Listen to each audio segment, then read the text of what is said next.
ಹೆದರುವವರಿಗೆ ಹೆದರಿಸಿ ನಮಗೆ ಅಲ್ಲ, ಯುದ್ಧಕ್ಕೆ ಬಂದರೆ ಪರಿಣಾಮ ನೆಟ್ಟಗಿರಲ್ಲ, ಅಮೆರಿಕಾಗೆ ವಾರ್ನಿಂಗ್ ಕೊಟ್ಟ ಇರಾನ್ನ ಅಲಿ ಖಮೇನಿ.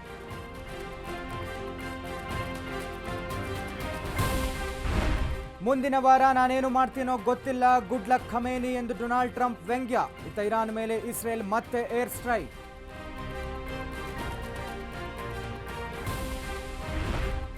20ಕ್ಕೂ ಹೆಚ್ಚು ಸೇನಾ ನೆಲೆ ಗುರಿಯಾಗಿಸಿ ಅಟ್ಯಾಕ್, 60 ಫೈಟರ್ ಜೆಟ್ ಬಳಸಿ ಇಸ್ರೇಲ್ ಮೇಲೆ ಏರ್ ಸ್ಟ್ರೈಕ್. ಮತ್ತೊಂದೆಡೆ ಟೆಲ್ ಅವೀವ್ ಮೇಲೆ ಇರಾನ್ನಿಂದಲೂ ದಾಳಿ. ಸರ್ಕಾರ ಮನೆ ಬಾಗಿಲಿಗೆ ಬಂದು ಕಾಪಾಡಿದೆ, ಇರಾನ್ನಲ್ಲಿ ಸಿಲುಕಿದ್ದ ಭಾರತೀಯರು ವಾಪಸ್. ಇಂದು ಇಸ್ರೇಲ್ನಲ್ಲಿ ಸಿಲುಕಿದ್ದ ಕನ್ನಡಿಗರು ರಿಟರ್ನ್.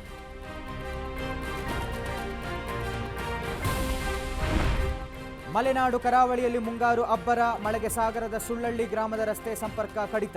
ಒಂದು ವಾರದಿಂದ ಶಾಲೆಗೆ ತೆರಳದ ಮಕ್ಕಳು.